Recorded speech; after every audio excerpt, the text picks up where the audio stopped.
Imagine you're travelling through 18th century Britain, but instead of looking through a single window, you're looking through dozens of them at once.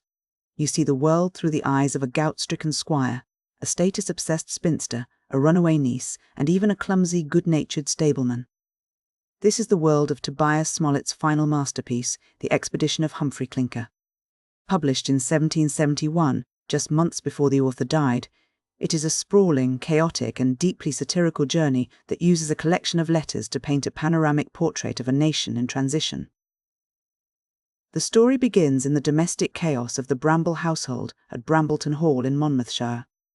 At the centre of this whirlwind is Mr. Matthew Bramble, a Welsh squire whose life is largely dictated by the agonising pain of gout. He is irritable, grumpy, and increasingly desperate to find a place where he can find some physical relief. His sister, Tabitha, is equally preoccupied, though her concerns are more social than physical. A cantankerous spinster, Tabitha is obsessed with maintaining the family's standing and ensuring everyone is in their proper place, though her own social pretensions are often undercut by her misuse of common idioms and her atrocious spelling in her letters. Their niece, Lydia Melford, provides the spark of drama that sets the plot in motion. She has become embroiled in a scandalous romance with a young man named Wilson. To the Brambles, this isn't just a matter of the heart, it's a matter of reputation and social stability. Lydia's brother, Jerry, is protective and increasingly agitated by the situation, nearly coming to blows with Wilson in a heated confrontation.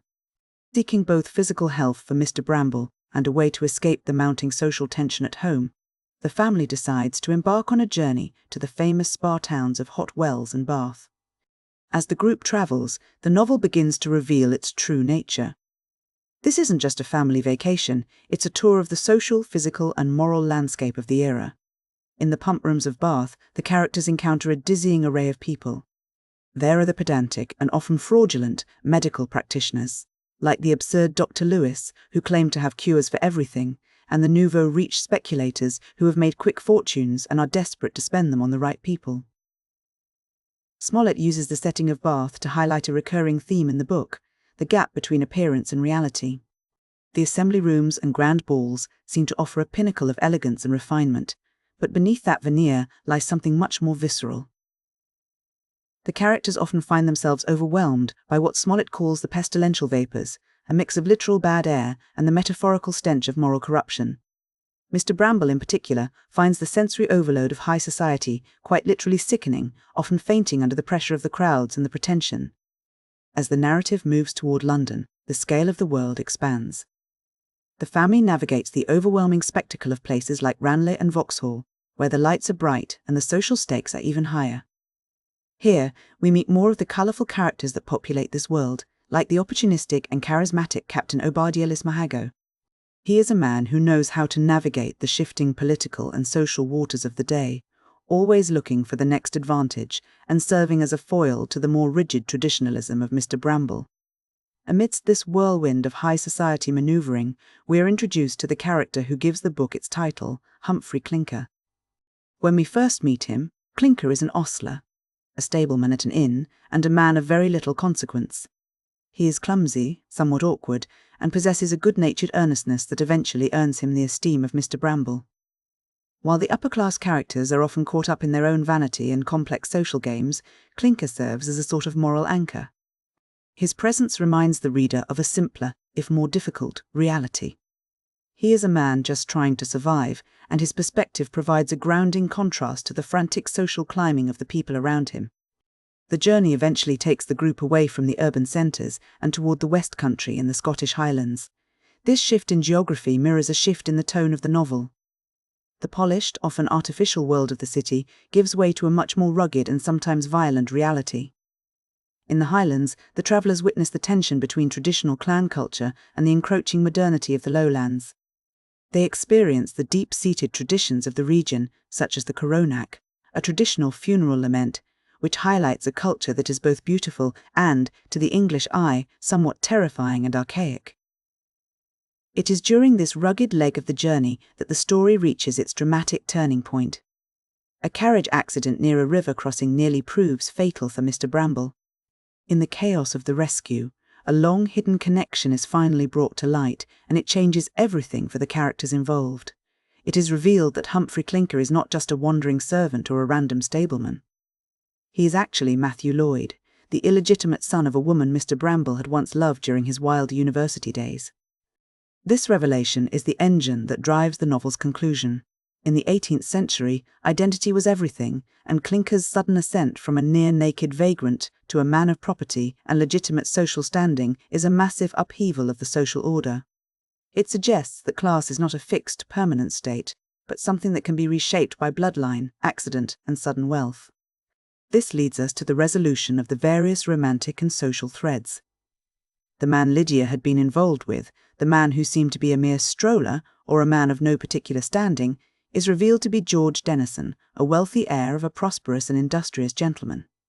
This resolves the central tension of the plot. Lydia finds not just love, but also the social and financial security that her family so desperately craved. The social reshuffling continues as the characters settle into their new roles. The former servant Clinker, now Matthew Lloyd, finds a match with the maid Winifred Jenkins. Winifred herself is one of the most important voices in the novel. Her letters, filled with the same malapropisms as Tabitha's, but grounded in genuine common sense, provide a vital lower-class perspective on the absurdity of her employers. Even the once judgmental Tabitha Bramble finds a sense of security through a marriage of interest with the charismatic Captain Lismahago. By the end of the expedition, the chaos of the journey has settled into a new, albeit restructured, social order. When we look back at the journey of the Brambles, a few major themes become clear. The first is the concept of social mobility. Smollett shows us a world where the lines between classes are constantly being negotiated. Through marriage, through the discovery of hidden lineage, and through the sheer influx of new money, the social hierarchy is in a state of constant flux.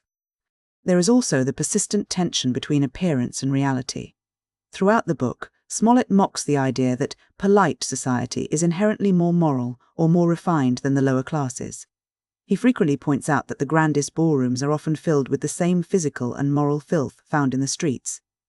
The tinsel of the nouveau riche is often shown to be a thin mask for a lack of substance, while the substance of the working class is often found in their more direct, if less polished, way of life.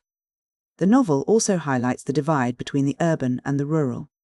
The cities of Bath and London are portrayed as monstrous, growing entities that swallow up people and transform them into something unrecognizable through greed and vanity. In contrast, the countryside and the highlands, while often depicted as rough or even violent, are seen as places where tradition and a more natural way of life still hold sway, even as they are being eroded by the modern world. Finally, the very way the story is told is essential to its meaning. Because the novel is epistolary, told through letters, we never get a single objective truth. We see the same event through the eyes of a gentleman, a lady, a nephew, and a servant, and each version is coloured by their own biases, their own class interests, and their own limited perspectives. This creates a panoramic view of society that is inherently fragmented and subjective, much like life itself. We see the world as Mr. Bramble sees it, through a lens of irritation and traditionalism, and then we see it through Winifred Jenkins' eyes, where the same events are viewed with a mixture of confusion and sharp, intuitive insight. In the end, The Expedition of Humphry Clinker is a book about a world in motion. It's a story about people trying to find their place in a society that is rapidly changing beneath their feet. Through the eyes of the Brambles and their companions, Smollett captures the excitement, the confusion, and the profound inequalities of an era that was laying the groundwork for the modern world. It is a sprawling, messy, and deeply human look at how we define ourselves, by our names, by our money, or by the simple, unvarnished truth of who we are when the journey finally ends.